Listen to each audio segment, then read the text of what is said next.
Tony Roman's with us here to lead us in the invocation, if you would, please, sir. And Commissioner Cam, the pledges, please. Pray with me, please. Holy Father, we just pause to be grateful, to exalt you in our thinking, to exalt you in our lives. Father, we hear the words of the psalmist when he says, "They that know thy name will put their trust in you. You have not forsaken those that seek you." Father, in a month when we celebrate the independence that for 245 years has been freedom, Father, I pray as a nation we would those seek dependence upon you and your way. Father, we pray today for our judge and for our commissioners, for their families. We pray for your blessing and favor on their work. Father, we pray today for our law enforcement people, our first responders. God, we are mindful to pray each day for their safety and their protection, your favor and blessing on the work they do for your glory. But Father, today as the court meets, we just pray for wisdom and a guidance that's only from you. And in Jesus' name we thank you. Amen. Amen. I pledge allegiance to the flag of the United States of America and to the republic for which it stands, one nation, under God, indivisible, with liberty and justice for all. Honor the Texas flag. I pledge allegiance to thee, Texas, one state, under God, one and indivisible. Thank you, Dr. Romans. All right. Time is 9:02. We will call this meeting to order. Are there any citizens' comments this morning? Okay, item 1. Consider and take action on minutes from previously held meeting of Commissioners Court on June the 29th, 2021.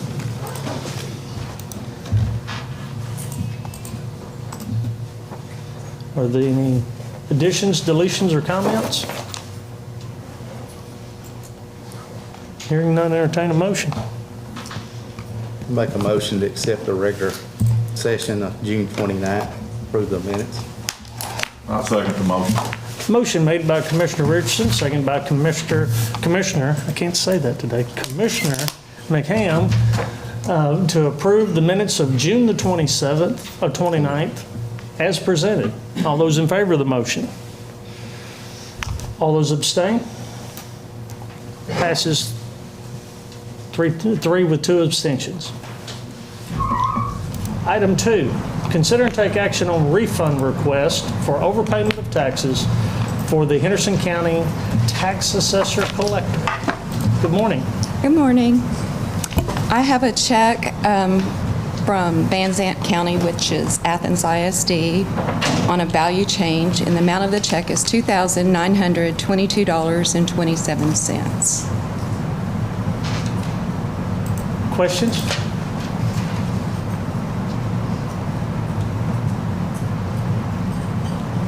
You presented us with another backup here that is quite distinctively different.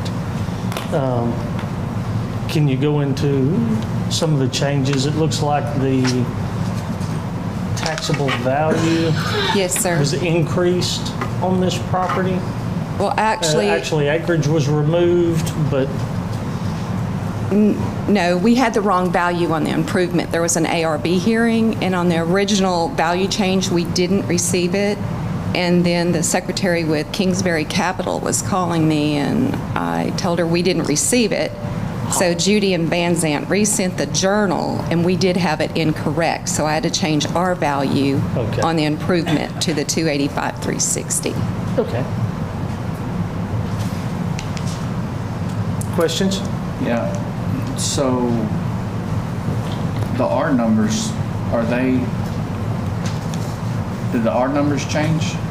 Well, the R number is what the CAD uses. We use what we call our GEO number, which is the long number, the 0701091 number. You see, the CAD uses the R number, which we can find it sometimes in our system, but we go by the geographical identification. That number doesn't match up to what to what this sheet is. Well, I gave you a new sheet. This is the... Yes, and we don't reference the R number on any of our stuff in our system. Net data uses the GEO number. So the backup that we have in our agenda is I gave you a new one. I set it Okay. on your, Okay.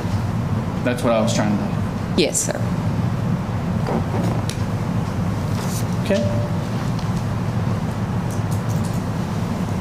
Any other questions or comments? Entertain a motion. So moved. Second. Motion made by Commissioner Tooley, second by Commissioner Spivey, to approve the refund request for overpayment of taxes from the Henderson County Tax Assessor Collector. All those in favor of the motion? Item passes. Item number 3 is consider and take action to appoint Paula Ludke as the Elections Administrator at Step 1 on the Henderson County Step Plan. Last week, the Elections Committee met. We had interviewed 5 candidates, of which you can tell we took several hours in discussion right up until quitting time to finally come up with a choice. And we wanted to present to the court today.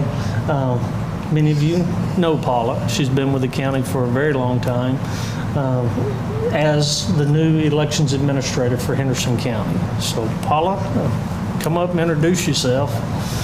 And I'm Paula Ludke. I've been in the treasurer's office. Y'all know me, so if you have any questions. we were hoping that the party chairs would be here today, but they've had conflicting schedules. But Paula put forth, many of us know her in several positions that she's had. Her work ethic is outstanding, and we look forward to working with her moving forward. I know we've got a lot of changes that have gone on in recent years, but we feel she's up to the challenge, and so does she. Mike, you want to say anything? Well, Other you and I than- have already had a discussion about how you stole her from me, but I will say this to the court that, you know, she would do a great job. She is just, her work is, I'm just telling you, it's fantastic. She's the type of person for a management position, and I think that it's going to be great. She's going to get to work with all of us that are elected officials, but I will say this, the second floor is going to miss her. So, anyway, but congrats to y'all that made the decision. You got a great person to put in that position. She does very well. Mary Margaret, you're a part of the committee. I just think that she decided to apply for it because she's going to be a great addition to the elections office. Well, for those that do not know, the Elections Committee is made up by the two party chairs, the county clerk and the tax assessor collector, and myself, the county judge. And it is our responsibility when you have an elections administrator that we have that appointment process, and we wanted to present her here to the court as nominating her into step 1 for elections administrator. Any other questions, comments? I make a motion to appoint Paula Ludke Second. as the elections administrator. I'll second that motion. Motion made by Commissioner McCam, second by Commissioner Richardson, to appoint Paula Ludke as the election administrator in step 1 of our payroll plan. They asked me to say that in our motion that they didn't want the plants to leave the second floor. Oh. Is she the agronomist? Is she the one that has done all that? Floor 2. Really? They'll die though if you don't take them. That was Anne Marie's request. So. You mind doing double duty? I can work something out. All those in favor of the motion? Item passes unanimously. Paula, thank you. Thank you. Congratulations. Thank you.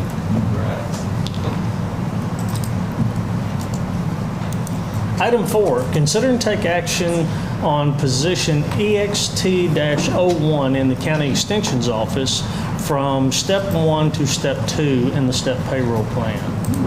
Ms. Lee, This is just another correction from where we originally implemented the plan. The person in step one has actually been here longer than the person in the position two. But because it's an odd year, the person in position two will go ahead and get a step up this month. And leaving the person who's been here longer trailing behind. So I'd like to go ahead and move extension position 01 up immediately to step two. And kind of get her back on track where she should. Okay. Questions for Ms. Lee? Entertain the motion. I'll make the motion. Second. Motion made by Commissioner Spivey, second by Commissioner Richardson, to approve the position change for EXT-01 in the County Extension's Office from a step 1 to a step 2. All those in favor of the motion? Item passes. Item number 5 is consider and take action to accept the financial statement of financial income and expenditures for fiscal year ending April 30th, 2021 for Henderson County 911 Communications District. Court, you have in your backup the documentation that we are to accept into the court record here today. Of course, this is a 911 is governed by a board of managers that is appointed by the Commissioners Court, City, and volunteer fire representation. As part of our annual responsibilities, we accept this into the record. Any questions or comments? Entertain a motion. I'll make the motion. Second. Motion made by Commissioner McHam, second by Commissioner Tooley, to accept the statement of financial income and expenditures for fiscal year ending April the 30th, 2021 for the Henderson County 911 Communications District. All those in favor of the motion? Item passes. They did make a donation to our dispatch this year. They did. I'm trying to remember that dollar amount, about $50,000, wasn't it? $50,000 to $60,000? And that was put toward the remodel and the upgrade of the dispatch, and in addition to the new communication system. So, greatly appreciated their willingness to assist. Item number 6, consider and take action to accept the Henderson County Emergency Service District Number 10 Annual Financial Report for the year ending September 30th, 2019 in Precinct 2. Commissioner, do you want to speak toward this, or Ms. Lee first? Ms. Lee. This was done last year. It just was never picked up by the district, so they're just getting to it now. It was completed previously, just Yes. didn't do the final step. Right. Okay. Commissioner, comments? They had some problems getting a bunch of people together, and they're back on track now, so we should be getting up-to-date updates regularly now. Judge, I move we accept the Henderson County Emergency Services District Number 10 Annual Financial Report for the year ending September 30th, 2019. I'll second that motion. Motion made by Commissioner Tooley, seconded by Commissioner McCam, to accept the Henderson County Emergency Service District Number 10 Annual Financial Report for the year ending September 30th, 2019. All those in favor? Item passes. Item 7 is consider and take action on interlocal agreement between County Commissioners Courts of Smith, Wood, Henderson, Van Zant, Range Counties, Texas, and the Andrews Center for the fiscal year 2022 cycle. This is our agreement with the Andrews Center, providing services to all of those counties, including Henderson County. And this has to be done every year, continuing that agreement. And I was looking for our dollar amount. I believe it's $43,000.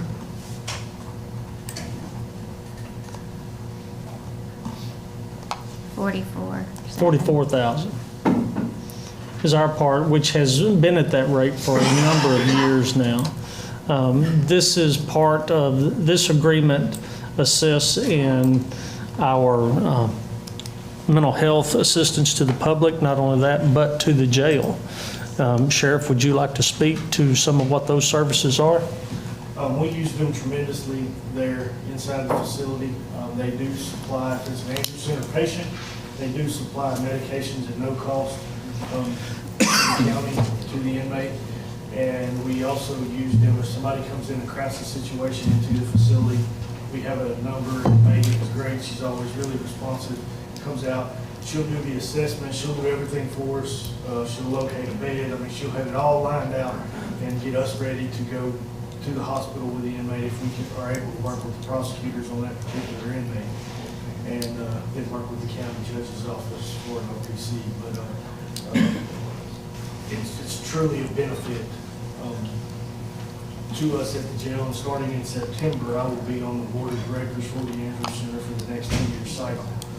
So I'm looking forward to that also, and maybe being able to grow the relationships even further. Questions? How long have we had this, Judge? Oh, gracious, early 90s.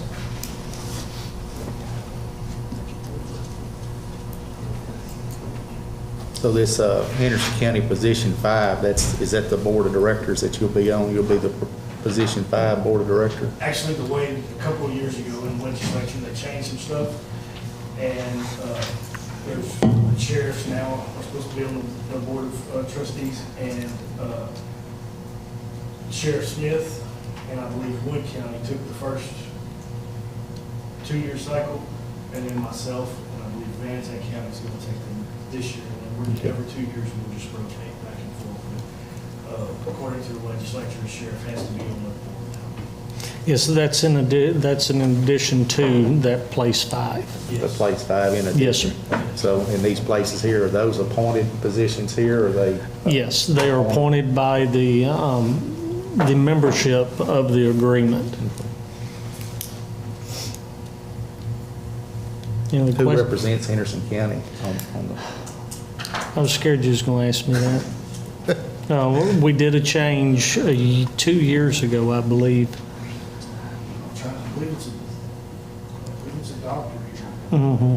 I'm trying to remember the name. I apologize for, Okay, we can Yeah. get it there. but this is at an annual cost of $44,700. Any other comments or questions? Entertain a motion with the necessary signatures, if we could, please. I'll make the motion with the necessary signatures. Second. Motion made by Commissioner Spivey, second by Commissioner Tooley, to approve the interlocal agreement between the County Commissioners Courts of Smith, Wood, Henderson, Van Zandt, Range counties, and the Andrews Center for the fiscal year 2022 with all necessary signatures. All those in favor? Item passes. Thank you. Item 8 is consider and take action to set a public hearing on request of posting a 30-mile-an-hour speed limit on County Road 4616 located in Precinct 4. Commissioner? Yes, Judge, this is in the same area that we've set some speed limits on. Constituent came to me about speeding vehicles coming through there. It's a little short road. It's not but about a quarter of a mile long. And they're coming through at excessive speeds. And so they're wanting us to see if we can get a public hearing set to post that at 30 miles per hour. Okay. Questions or comments? No questions, Judge. I'd like to set a public hearing. It'll be at 9:15 on the 27th, July 27th. Okay. I'll second that. Motion made by Commissioner Richardson, second by Commissioner McCam, to set a public hearing for the posting of a 30-mile-an-hour speed limit on County Road 4616 on July 27th at 9:15.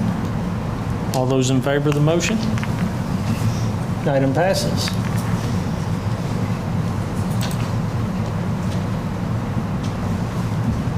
Item 9 is consider and take action to set a public hearing on the request of a no-through truck ordinance on County Road 4616 located in Precinct 4. Commissioner. Yes, Court, this is the same road that we're setting the speed limit on. It adjoins another road that we've set no-through trucks on one end of this road, and it's makes a little Y right into the middle of it, so they're turning off Farm Market Road 1615 where there is a no-through truck sign. And then when they get up to the road that has no-through trucks, there's no place to turn around. So this little quarter-mile road, we're also going to set a public hearing to post it as no-through trucks. Yeah. Questions? I would ask that on our motion, if we could set for 9:16, that way, depending, we can go long, we can never go shorter. So if you don't mind in your motion. I'd like to make a motion to set a public hearing for no-through trucks on County Road 4616 for 9/16 on July the 27th, 2021. I'll second his motion. Motion made by Commissioner Richardson, second by Commissioner McCann, to set a public hearing on a request of a no-through truck ordinance on County Road 4616 for July 27th at 9:16 a.m. All those in favor of the motion? Item passes. All right. Item 10, consider and take action to approve issuing a request for proposal for Henderson County 125K cafeteria plan and other voluntary employee benefits. Ms. Lee? So this is something that Ramisha with Ethos has recommended. We've not looked at this since 2003, early 2000s. And this is in relationship to our 125K plan, which is what we run our health savings accounts through, child care credit, all our other medical savings accounts or two others. In addition to looking at the optional employee benefits, that right now we're running through AFLAC, cancer policies, hospital policies. But this is a decision of the court, whether the court wants to outbid it or not. We do have other vendors that inquire about this, but at the same time, I think everybody's pretty happy with what we're using now. Because Ramisha recommended we do this. Questions? I will state that, oh, I'm sorry. Go ahead. Sorry, this is something that Ramisha recommended to us, Yes, she recommended it actually last year, but we just didn't have time to get it done. and Ramisha is our insurance consultant. Yes. This actually was instituted as a way to better manage these benefits, not only on the financial side, but the administrative side in the county, because at that time, it was a revolving door of people wanting to come in and sell insurance, no different than when we used to have door-to-door insurance salesmen, or salespersons. And Commissioners Court decided back then that we would offer this up in a official procurement process so that we were not continually hounded again and again and again. And it does streamline things. It does. For payroll, instead of having several vendors, it's just cumbersome. In the mid-'90s, it seemed like we had someone coming through, every 2 or 3 months wanting to sell this, sell that. And this was a way to regulate that traffic coming in. So, and what we need today is approval to move forward to do a request for proposal, if the court wishes to do that. I'll make that motion. Second. Motion made by Commissioner McCam, second by Commissioner Tooley, to approve issuing a request for proposal for the Henderson County 125K cafeteria plan and other voluntary employee benefits. All those in favor of the motion? Item passes. All right. Item 11, consider and take action on issues related to the American Rescue Plan Act of 2021. Court, if you'll give me just a moment, I want to put forward what we've got so that the public can see as well. Duplicate this.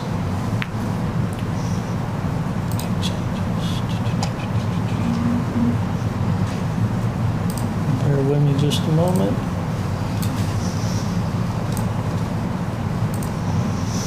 All right. Get this other one.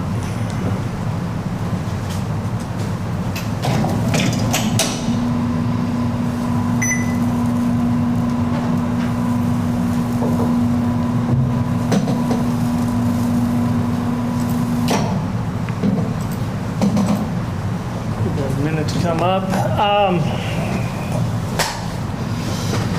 The American Rescue Plan Act of 2021, the court we've had this information that's been coming out over the last couple of months.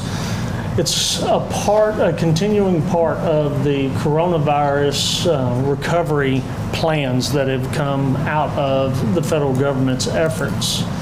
If you'll remember, just a quick timeline review. First case of coronavirus was discovered in January of 2020, and the pandemic was declared by the federal government March the 13th of 2020.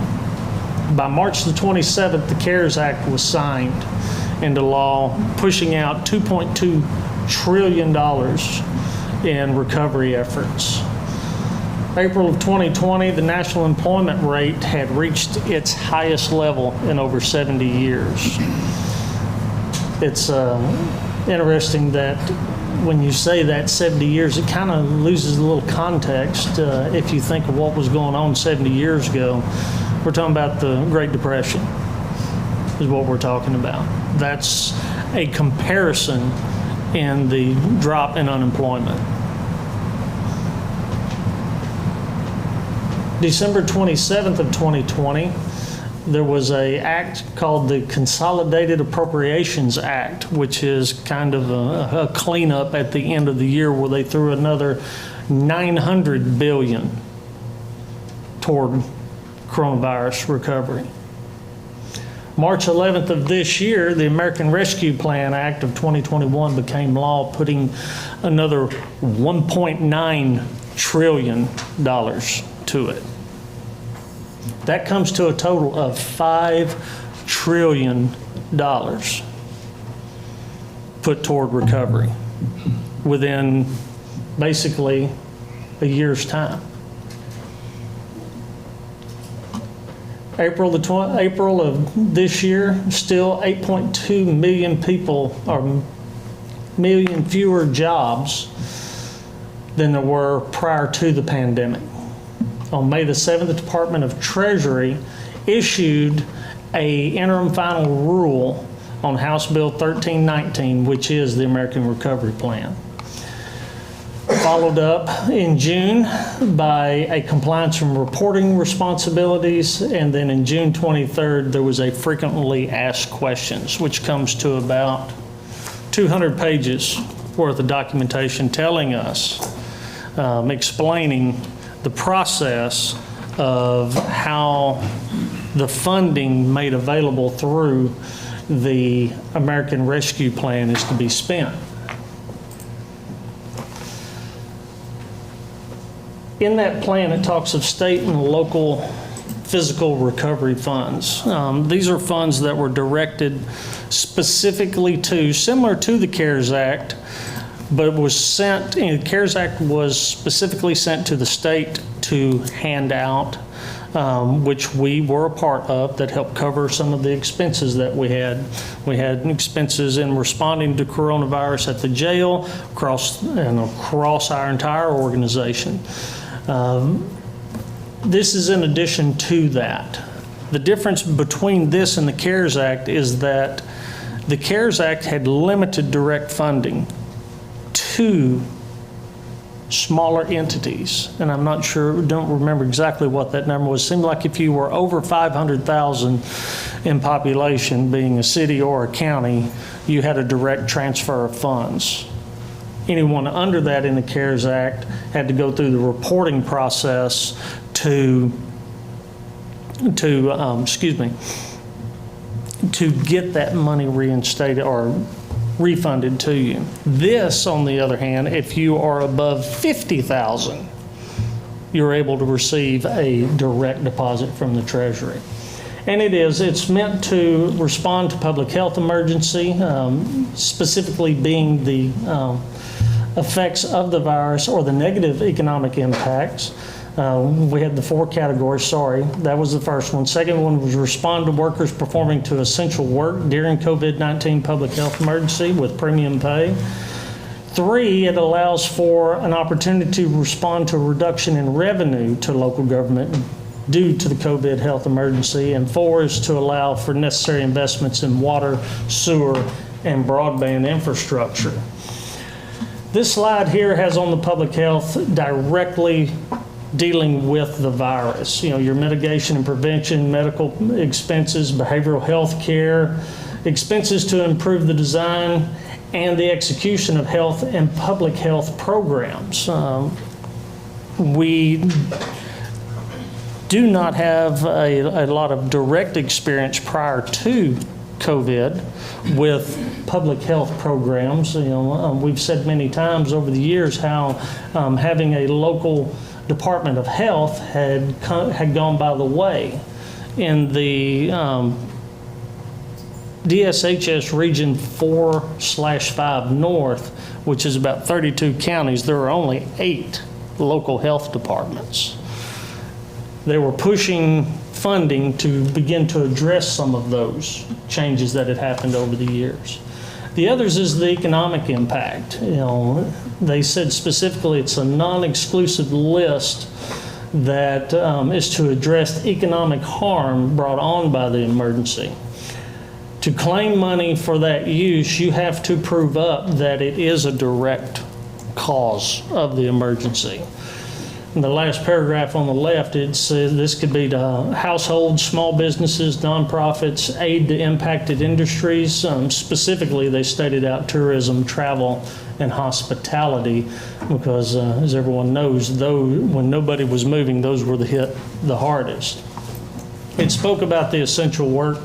Y'all will remember CISA.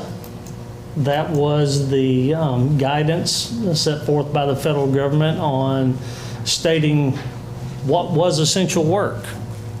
That is the criteria for this program in that area of premium pay on essential workers. Premium pay is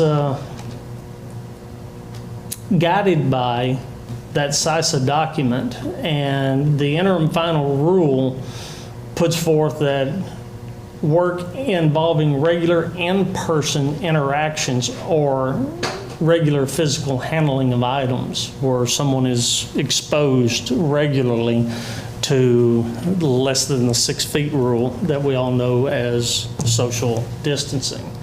And you see the listing there. It can be up to $13 an hour, not to exceed $25,000 per eligible worker. Management and supervisory positions were excluded out of the interim term or the interim final rule. Reduction in revenue. This was specifically learned from the financial crisis of 2008. The impact from the 2008 crisis on local governments, their response was a great deal of fiscal austerity, which the federal government believes helped dragged the economy until 2013. States' revenues did not return until that date, state and local government. They do not want, when I say they, I mean the federal government, they're very concerned about the economy getting back up to speed much quicker than it did after the 2008 collapse. I believe their lessons learned are that because of the austerity that was put in place, it really held the economy back from improving over about 5 years. In previous instances, they did not want to go through that again with coronavirus. Agree or disagree, I believe that is their thought process. Government services. The Act provides broad latitude to use the state and local fiscal recovery funds for the provision of government services, meaning anything that we normally do with our tax revenue. But the way that I have read this is that particular the last three words of the government services of to the extent of reduction in revenue. The money that is able to be recaptured as lost revenue can be used for any governmental service. So it does not put a restriction on that is calculated to recapture revenue loss. Whereas in other categories, it is very much specifically targeted. So this is where it's many of the things that they showed up: maintenance, building, pay-as-you-go buildings, even road and bridges. Anything that we do in a governmental function with revenue that we're able to recapture can be used. There's some things that you cannot use for, and basically that's paying off debt, making deposits to make pensions funds full, or replenish any of your financial reserves. In the documentation, it's described as not being a government function, providing a government service. This would not fit in a government service or any of the other three categories. So it is a limitation on the funding. When it comes to infrastructure investment, and we've had lots of discussion with some of our entities locally that have started requiring or inquiring about having this funding available. There are three, water and sewer being the first, and they speak to something that we're very familiar with, weather resiliency. I guess it is in our benefit that a few weeks before the law was drafted and passed, that Texas suffered from the February freeze out. But weather resiliency, as we have found out, is very important locally, given that 70,000 of our residents were without community water. Maintenance, repairs, and even capital improvements. The one thing that is very specific about it for some of our local water providers, anything that is funded through this must meet the Clean Water State Revolving Fund requirements or the Drinking Water State Revolving Fund requirements, which I know nothing about when it comes to those particular funds. It's part of the reason why we wanted to have this conversation. You see that it's quoted there, the systems most in need on a per household basis according to state affordability criteria. The federal government really wanted this money pushed in a way to improve those things that will be into public health. The third one is broadband infrastructure, which got real wordy on this because the federal government has set aside that the minimum delivery speeds is 25 meg down and 3 up. You have to meet at least that on any broadband infrastructure built, and it must be scalable up to 100 meg down and 100 meg up.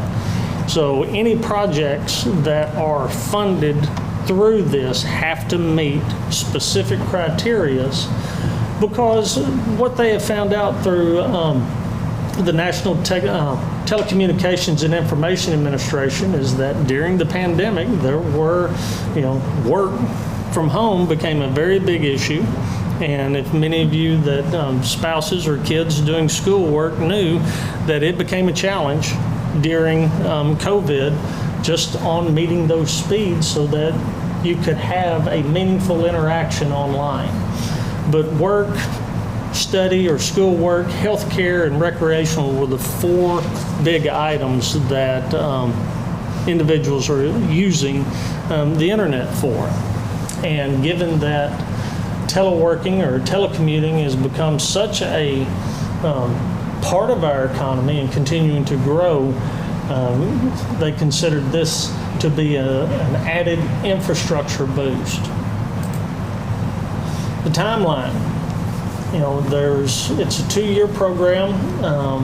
All funding of projects must be encumbered by the end of 2024 with a full payout of all projects by December 31st, 2026.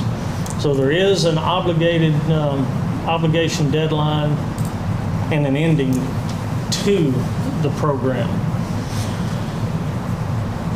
The money that is available is being offered in what they're calling tranches, half at the beginning, and then the second half to be paid not sooner than 12 months from receiving your first tranche. These are delivered directly. Henderson County's already received its first tranche. Whenever you get money, you've got reporting requirements, and they are quite extensive. There is an interim report, quarterly reports. Whenever we are entrusted with money, the reporting, and especially when I show you the final slide on the amount of money that Henderson County is authorized for, is a very large portion of this. It is in the act so that up to 10% of the total award can be put toward administrative fees,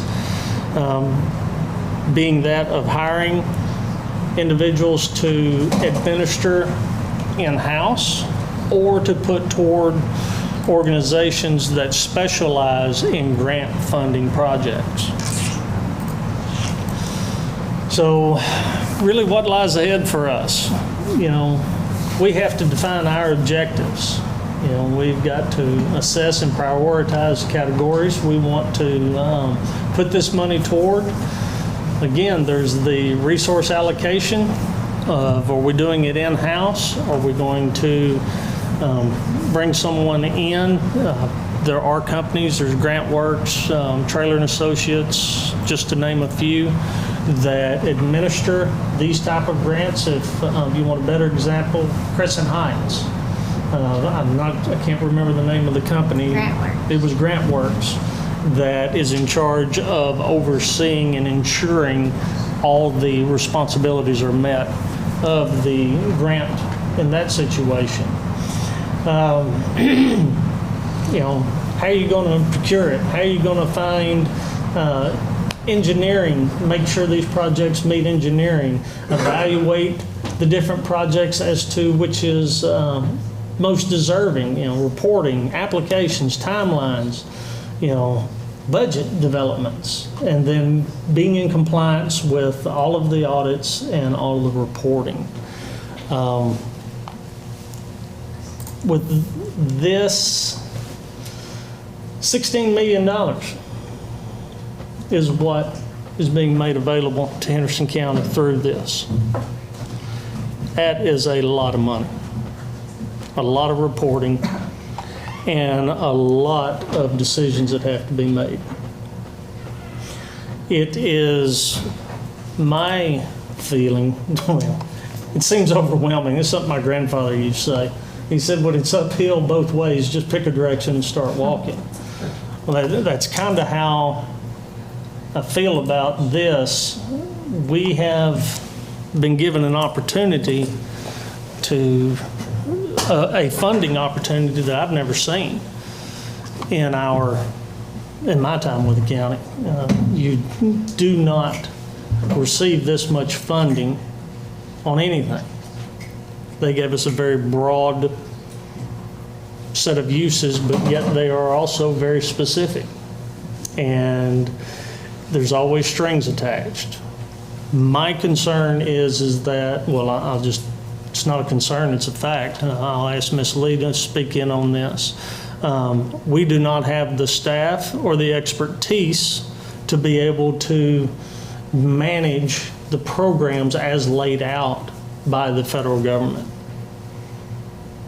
There is more information needed to evaluate is the experience level. Just meeting, I believe it was I can't remember the exact number in it, but it specifically had a quote, 2 CFR Part 200, which is Uniform Guidance for Reporting. That's something we don't do every day, but it's going to be very important in this project. Ms. Lee? I think from our perspective, there are two concerns that we have. First off, the reporting is so overwhelming and cumbersome that many counties are considering rejecting the money. It's just not worth it, even hiring an outside entity. Because even if we hire an outside entity to assist us, we have to get them that information, and it's going to be overwhelming. The other concern out there is the limited amount of time we have to spend this money. That's great, you gave us $16 million, but we've got about 2.5 years to spend $16 million, and just starting a project like that is going to be quite a bit of thought process that has to go into that on what are we going to spend the money with, hiring engineers, and all those engineers are going to be short-staffed because every county in the state's looking at those engineers. So there's some significant considerations that we need to discuss. But if we do move forward with this, we're going to have some assistance from an outside entity. Ms. Brown, I believe you're with us. I hope you are. Sorry, yes, sir, I was on mute. You are the one that has handled the CARES Act reporting and quite a bit of the other reporting that we do on these type grants. We lean on you quite a bit. What's your thoughts on this? You've had several weeks to review the documentation. Yes, sir. I think as with the CRF reporting, it evolved the whole time we were reporting, and I feel like as with this being new as well, as people start reporting and submitting projects, that this will be something that they will make changes on us throughout the process, but just with a lot more funding, of course. So the CRF funding, there's about $1.9 million that we reported on, and up until the last day that I submitted our report, we were receiving changes on what was required, how it was required, what we could report on. So it's my opinion that this money will follow the same, and I would say that using someone that potentially has more experience and is better capable of managing it may be a good option for us, because it is.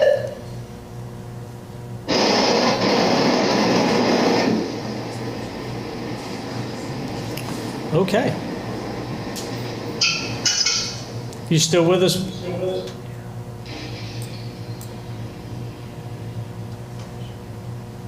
I guess not. Did y'all agree? Okay, can you hear us? Yeah, could y'all not hear me talking? No, we lost you there on the last part.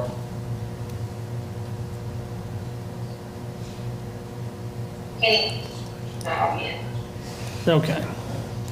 Well, given the circumstances that we have with the amount, we have to make some decisions. I am proposing to the court that we go out for RFQ to have a grant coordinator brought in to assist us. But they can't make the decisions on where we wish to target the funding. We're going to need to have some discussion on that. Here today, we're looking for guidance. If the court wishes to move forward with a coordinator to manage this, we can go for an RFQ almost immediately. But they are going to need for us to decide what we're going to allot for, what's going to be our priorities.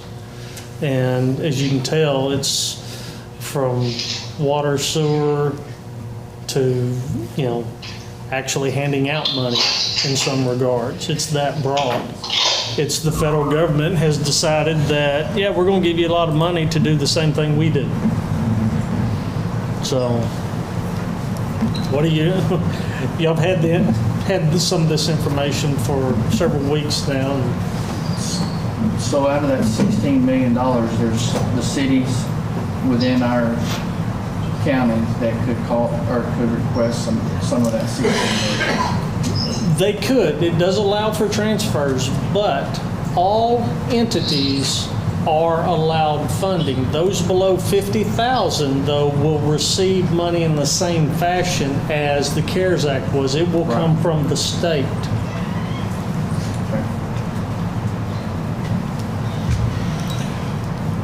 We have, I go back to our water infrastructure, sewer infrastructure, weather resiliency, broadband opportunities. I mean, there are things that can be put toward. We have to calculate what our revenue loss was, which is money that will be made available, that can be made available for us to spend for other governmental issues.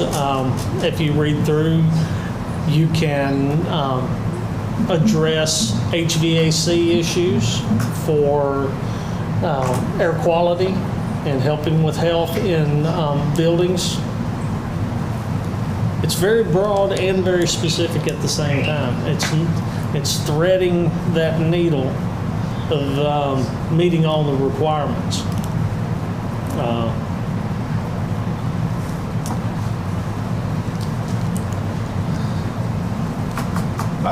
I agree with Anne-Marie and you also. With this amount of money and with the amount of regulations and oversight that the federal government is putting on us, and I think Jessica was implying that they change what they want monthly is what she was trying to get out when we missed her. Right. Already we hadn't received the final the final guidelines. They don't come out until October, I believe. Yes. So, all of that's what we've looked at so far might change some. I think to get the most out of what we've been given, we're going to have somebody manage it for us. I don't think we have, just like you said earlier, we don't have the personnel to do it. Yeah. And I think it's got some great uses. It'll go a long ways. I think there's the water and sewer, especially in a rural area, we know probably needs help. The broadband is probably ambitious because it's emphasizing last mile. And that's way out in the country, and the reason that all of these companies are not already putting broadband out there is because it's so expensive. $16 million wouldn't be a drop in the bucket to get to the last mile. Right. So you got to look at that, but infrastructure, in our instance, we were able to use the senior citizens building to great efficiency, but we see some things that probably need changing about that building to facilitate the masses. in situations when we get shots like we had to this year. So, like you said, there's a lot of stuff we've got to look at, and we'll have to make the decision on how we want to spend the money, but I think we're going to have a professional grant company, because we have to have some sort of application. Right. I mean, we can't just start handing out money. We have to have some sort of application to follow. Right. You know, setting It's going to be cumbersome. the criteria. Sounds great, but Yeah, it sounds wonderful, but when you have to be able to evaluate projects, and they have to meet specifically on the water and sewer, those two programs, the clean water and the safe drinking water programs. So, and none of us have you got that certification. Well, we know how much extra work it is just during a FEMA disaster on the paperwork and administrative stuff that you have to do. Right. Much less, you know, that being $1 million project, going to a $16 million on this, so it's going to be large. Right. Lots of paperwork. So we put it out for bids for the grant companies to put in bids. That's what I would like for us to consider today, is putting out for RFQs, you know, a request for qualifications. But we're going to have to begin meeting on what are our funding, where are we going to place the funding? What are we going to use it for? That falls on us. Now, for us to all be involved in that discussion, it'll have to be during a workshop type of situation, right? Right, we'll have to have workshop, several of them. I mean, this could be great for the county. It's a lot of money. It's got a lot of regulations, a lot of stipulations that we're going to have to follow. But we got 2 years to do it. That's not a very long period of time to go through all the things that we're going to have to go through, the applications, to making the decision on what we're going to spend the money on. I mean, like you said, we've got to start this pretty quick. As long as the funds are obligated within 2 years, and then there's 2 more years for the completion. But still, that's a short period of time. Once you take in engineering. And our first report is due August 31st. Right. Prior to the final ruling coming out in October, so. We don't even know what we're supposed to be reporting No, we don't. officially, because the final We have, guidelines whatever are not word it is, decided. August 31st. Yeah, it was pointed out that the main part of the discussion or guidance that was given, it's called the interim final rule. Means until we say different, this is what you're going to do. But we have a great opportunity before us to do some real infrastructure growth, and to also meet some of the needs that have come up since the pandemic. So, any other thought? What kind of action are we looking for? I believe the action I'd like to have here today is similar to what we did previously, was to request for qualifications for the administration of the coronavirus state local fiscal recovery funds. Well, I'll make the motion that we request the RFQs for administration of the. I'll second. Motion made by Commissioner McCam, second by Commissioner Spivey, to approve going out for RFQs for the administration of the coronavirus state local fiscal recovery funds. I look for us here, we do have the budget process going on. We have a break on budget hearings. So we've got some openings here to begin our workshops on how we deliver this. It will be very tentative until we do get an organization identified and chosen to be our administrators. As Ms. Lee said, we have reports that are due. It's even when you say we've spent nothing, it still takes a reporting effort. So, any other thoughts?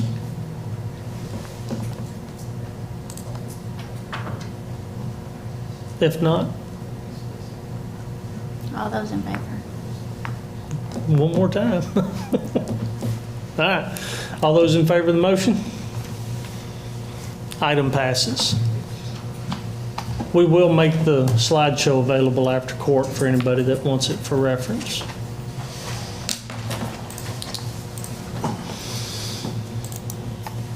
All right, item 12, receive financial reports. We have the JP financial reports. This is the combined report of all 5 available for viewing after court. For anyone that wishes to see them, please ask Mary Margaret for them. Item 13, consider and take action on payroll distributions, accounts, cash sheet. Have none of those. 14, consider and take action on submitted contracts. Have none of those. Item 15, consider and take action on right-of-way permits. You have One in Precinct 1.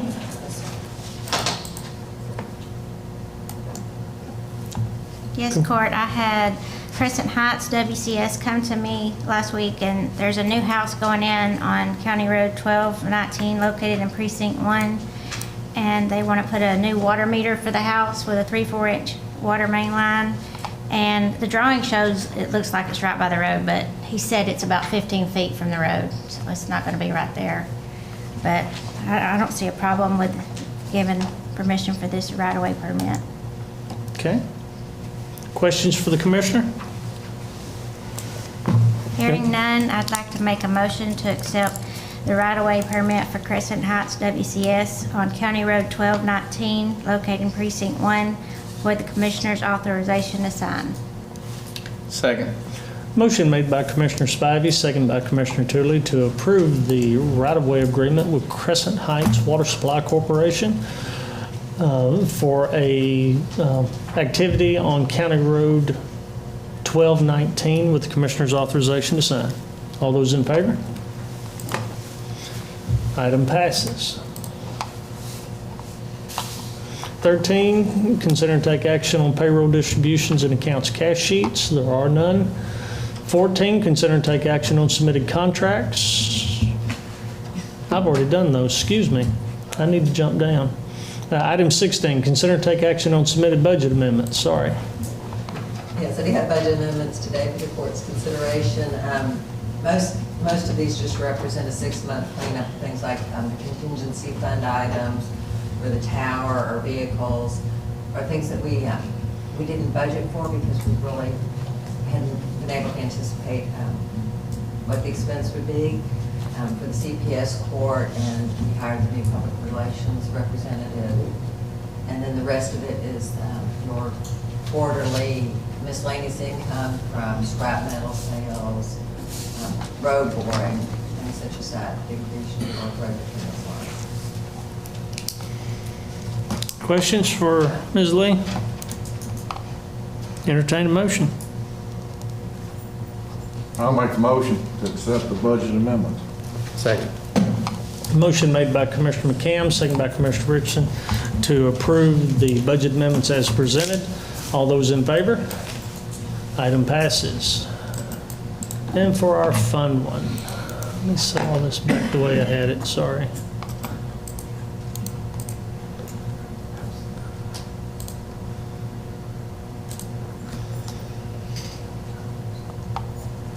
Item 17, consider and take action on payment of bills. Yes, court, this morning I need approval on bills totaling $461,854.35. Commissioner Spivey? I have no questions, Judge. Commissioner Tootley? I have none. Commissioner McCann? I have no question. Commissioner Richardson? I have one question. I talked to Rebecca about it, and she said that Anne Marie can make it help. On a court-appointed attorneys, there's one fee in there for $9,428. And normally we see, $750, $500, and I know this is a felony case, but was all this charged at the end of the hearing all at one time? It's always done that way. All of yes. them's done that way? Yes, it's always done that way. So even though if it started in another budget year, they don't bill by the year, they'll wait 3 years and Right. do one bill? But it all works out in the end because that's how courts have to do it. They Okay. can't be bookkeepers for each of these. It would be impossible. And also reporting to the state that we have to do is at the end of the hearing. Okay, The report for our grant. all right, thank you. And that particular one is a 2018 case Right. that has gone a pretty good while.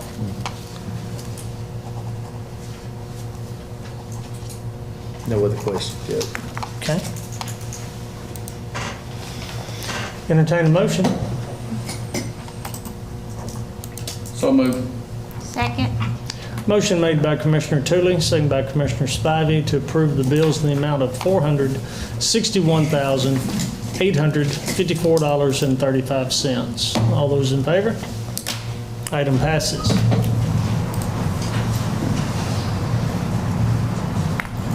Item 18 is consider and take action on submitted plats, and we've got several. Yes, I have one in precinct 2 and 2 in precinct 4. Okay. And all these are paid. Commissioner Tootley? Yes, Judge, this plat's in the Pinnacle Club, and it's their normal customary plat where they have taken one lot and cut another lot in half, or added to another part of a lot, which is 239 and 240, and combined those to make 240-R2.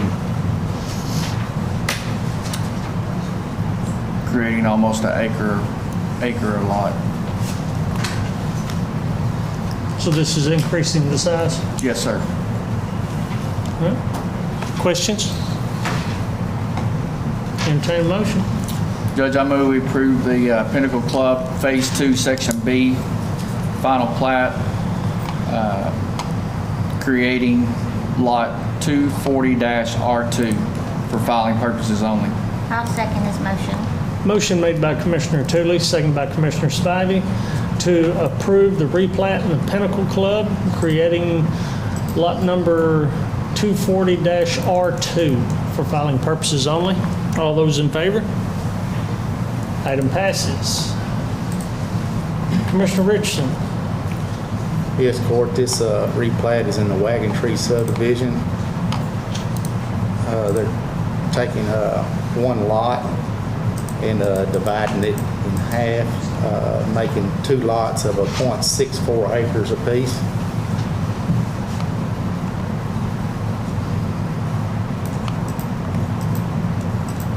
And they were trying to do it in a smaller part, and they came to me, and one of them was 0.38 acres and one of 0.166. Okay.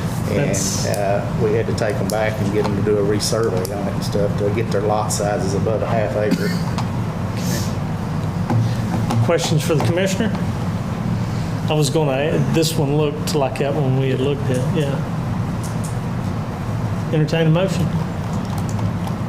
I'd like to make a motion to replat lot 187-A2 in the Wagon Tree subdivision, creating lots 187-A2-1 and lot 187-A2-2 for filing purposes only. I'll second his motion. Motion made by Commissioner Richardson, second by Commissioner Spivey to approve the replat, creating lots 187-A2-1 and lot 187-A2-2, all for filing purposes only. All those in favor? Item passes. Have a second one, Commissioner? Yes. This second one is located in Parkside Shores on Lake Palestine. lots 270 and 271, 272 and 273. They're wanting to combine these lots into one lot, which is a great deal because these lots are only 30 foot wide. And they've got some new regulations, I think, on Lake Palestine where they can't build a new boat dock unless the lot's a certain width. So they're combining these lots so they can build a new boat dock. Questions for the commissioner? Entertain a motion. I'd like to make a motion to replat lot 270, 271, and 272 and 273, creating lot 270-R for filing purposes only. I'll second the motion. Motion made by Commissioner Richardson, second by Commissioner McCann, for the approval of replatting of tracks 270, 271, 272, 273, creating track 270-R in Parkside Shores for filing purposes only. All those in favor? Item passes. Item 19, open and consider bids. Where is Jennifer? Can we get Jennifer in? This is on the actual bids are for our on-site sewer facility inspection services.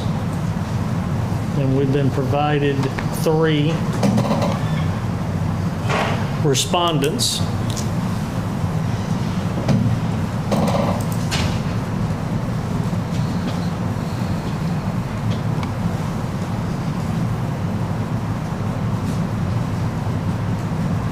For those of you that don't know, the gentleman, Mr. Bailey, who's been doing this for us for 4 years, for 4 years now, he is going to retire.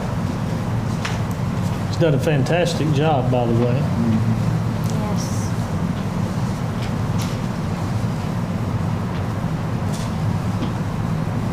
As you look, we had 3 respondents, one from Safe Built, Texas, I believe. That's what the name is, Safe Built, Texas. Danny Wilson and Robert Rodriguez. There is some difference in the bids. Safe Built has bid for a new system, $400 residential, $500 non-residential. Existing service, which is the for any alterations or extensions or repairs, $70 for residential and $85 non-residential. And the complaint inspections, which is the one that the county pays, is $125 on both types. You said no, but she's on her way down.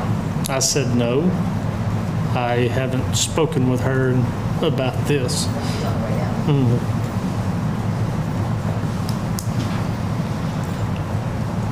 Danny Wilson bid $350 across the board on new service, $200 across the board on existing, and complaints of $35 across the board. Robert Rodriguez, $360 for residential, $460 non-residential, $200 for existing and for residential, $300 for non-residential existing, and then $50 residential complaint and $60 residential complaint. I do know one of these has requested to have office space, I believe because they are out of the Dallas area. Mr. Wilson lives up in the Ben Wheeler area, and Mr. Rodriguez out of Crandall. Sort of office space where they're requesting. That I'm not for sure. A location to operate out of, because I do know we had inquiries to purchasing about, what the hours were we would be requiring and was office space available. She'll have to speak to whichever ones those were that had requested it.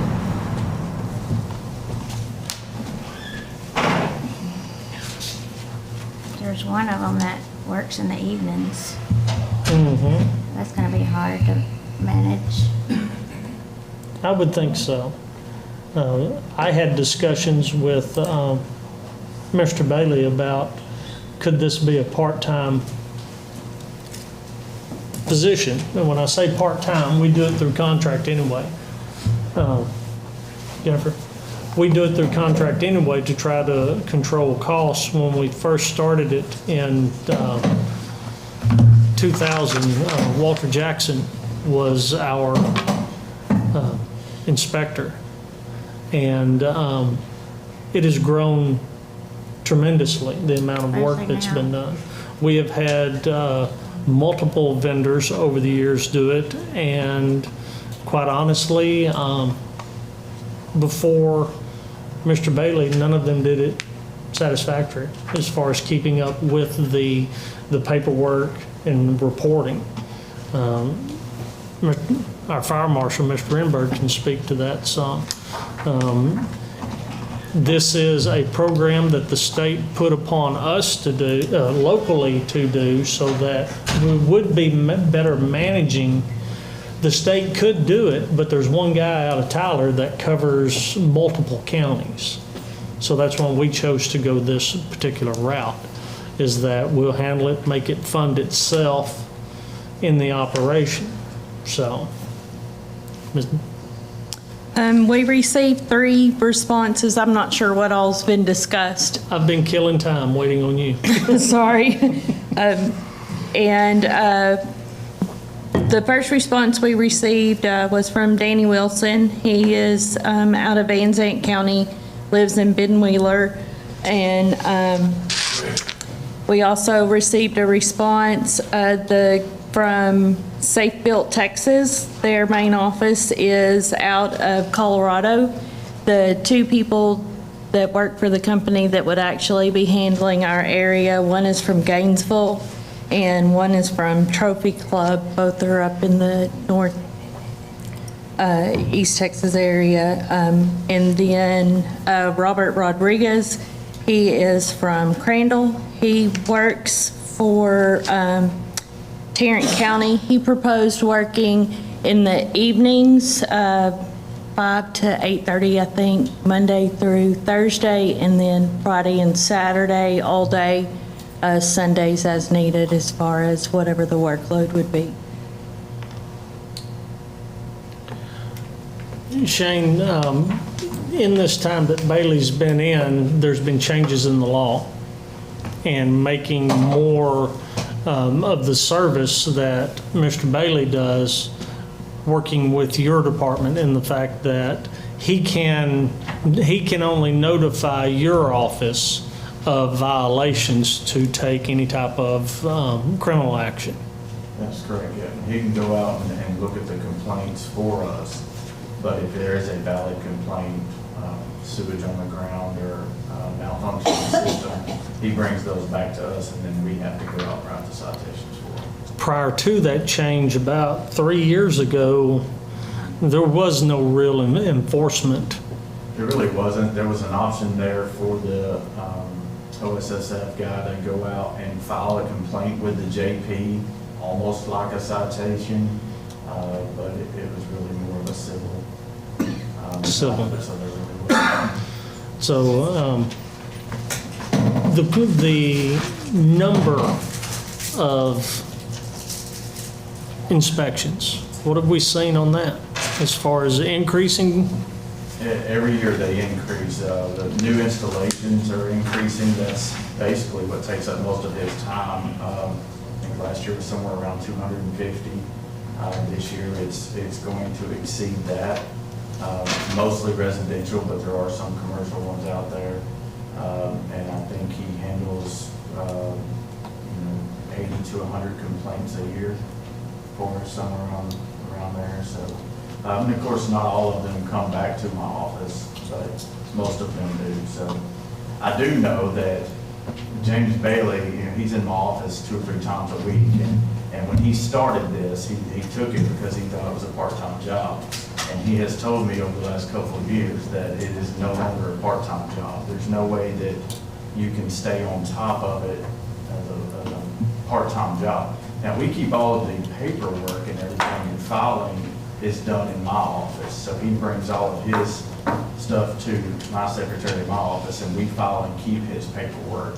But even with us doing that side of it for him, it's still a full-time job for him. One of the reasons why he's retiring. And the complaints are those that where the commissioners may call on, or your office, or maybe someone from the county calling and having him go out and look. General public also. Really? It's also on the website next to our public nuisance complaint. Mm-hmm. So if your neighbor has sewer in the yard and you can smell it or see it or whatever, you can go on the website and fill out a complaint. And those complaints are sent straight to my office and him as well. And then he answers them typically within 3 days. And that's a $35 charge currently? $35, it's a one-time charge. So now, Mr. Bailey has the option to work with those people to fix their problems, and he may go out there 2 or 3 times to help them get those problems fixed, but it's a one-time charge fee. So 100 of it, that's $3,500 for a year is what the county pays. Everything else is paid by the individuals either putting in a new system or modifying their current system. Yeah, he has to send $10 for every new system to the state, and then the rest of that permit fee is basically what goes with the What's his hours of operation? Right now, typically about 9:30, 10 o'clock is when James Bailey's up and about. He'll stop by my office, but he works sometimes till 6 or 7 at night. He goes all over the county. He's very busy.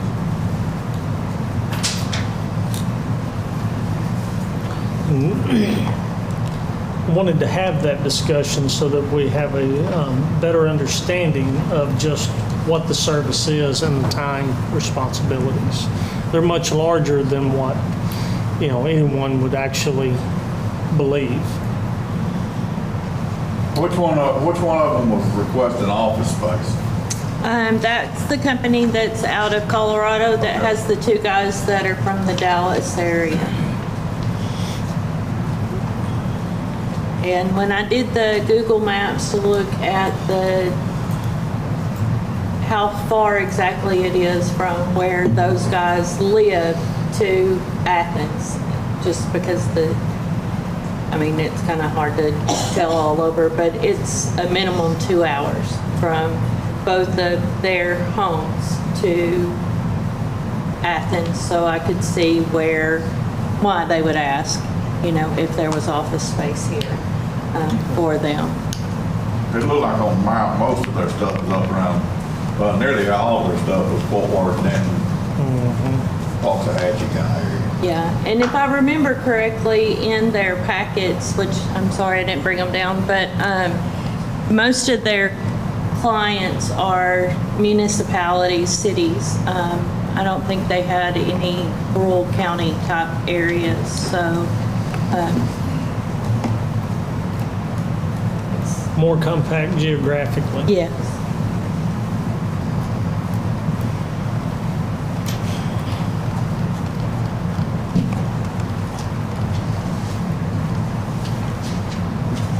Looks like Donnie, the Wilson is closest to our area. He worked in the Van Zandt County area. Yes, sir. His time is good too, 8 to 5. Cheaper on everything. Hiring new bills or existing is what he's. Right. What does he do? What does Mr. Wilson do right now? I'm not Or did it aware. say where he's, I know that at one point he did work doing this for Van Zandt County. I don't know if he currently does that now or not. Didn't he work in our fire marshal's office years ago in Nuisance? Up until 2012. 2012.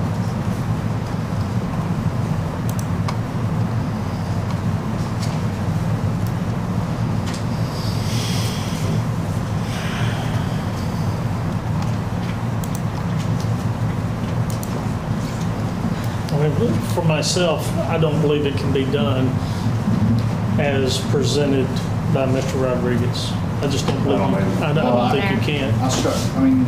You can strike him out. I'm not for anybody from Colorado that's going to drive from Trophy Club and drive 2 hours to get here.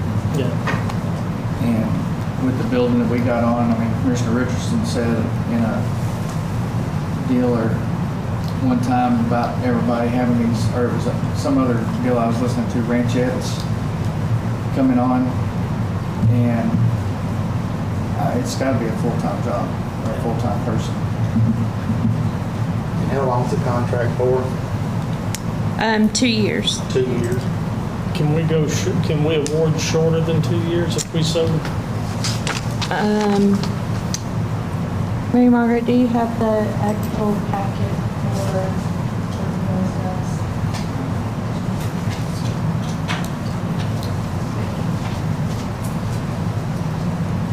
We send it out as 24 months, so it'll have to be for 24 months. The two from the Metroplex area, are they going to be just for our county, or are they going to do other counties and other jobs too, or are they just going to be put here for our county? That I don't know. That would be something that we would have to do during an interview type process. I kind of look at it as somebody out of town like that, they're going to set schedules and get 4 or 5 in a row, come up, show up one day to do inspection on 4 or 5. They won't be at a regular call that they're finished and need it inspected where they can cover up or do whatever they need to do. It'll be all, I don't think they'll work as well with our installers in the county and stuff on doing their inspections on time. And you bring up a good point. Prior to Mr. Bailey, we had a vendor that provided the service for multiple counties, and it was problematic. I believe they had Cherokee and Van Zandt along with us. And you bring up a very good point about working with our local installers. Mr. Bailey's got a great relationship with those because he even stated that they kind of begin to regulate themselves. If I've got to pay it, he needs to pay it, and so. It's pretty much got where if one of them's trying to do install without a permit and stuff, one is they'll call and Exactly. making sure that it's all this stuff is done like it's supposed to be by law. Exactly. I mean, What we need to do is approve one of these. we can approve or we can table. I mean,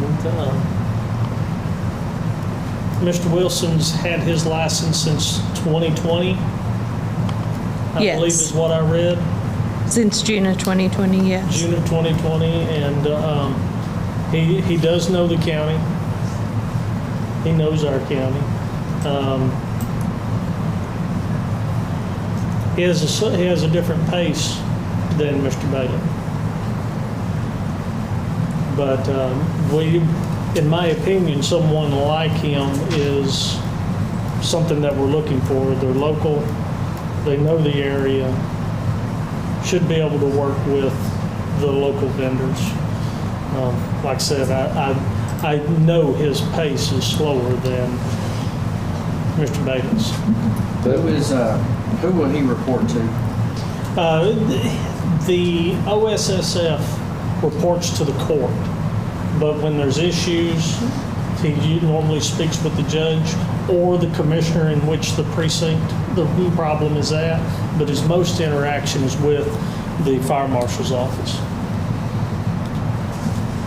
So is Mr. Wilson, is he contracted with Van Zandt County at this time?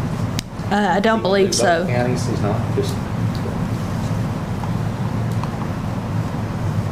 I'm not sure what Van Zant's doing, if they've moved it in-house or what they've done.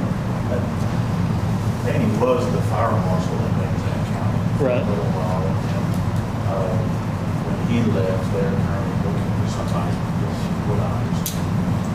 So over there in Van Zandt County, the fire marshal's office was doing a contract this side. Okay. I mean, we can take action or we can table. But we cannot, unless we set up a evaluation process, we cannot have, the court cannot have contact with the individuals outside of an evaluation process. Is that correct? True. I mean, if you guys want to set up like an interview, for lack of a better way, and do like a workshop type thing, or If we table it and wanted to be sure that, we could not, since it's under consideration, cannot individually have contact with any of the three. True. I would like to put it on next week's Would you? agenda, Okay. just because it's a 2-year contract, I want to make sure. Okay. Then I'd like let's, to put it on next year, I'd like to put it on next week, okay, well, let's just, by most let's type take, of this action. Second. motion made by Commissioner McCam, second by Commissioner Tooley to table the OSSF inspection services until next week. All those in favor of the motion? Item passes. And item 20 is consider and take action to adjourn. So moved. second. Motion made by Commissioner Spivey, second by Commissioner Richardson to adjourn. All those in favor?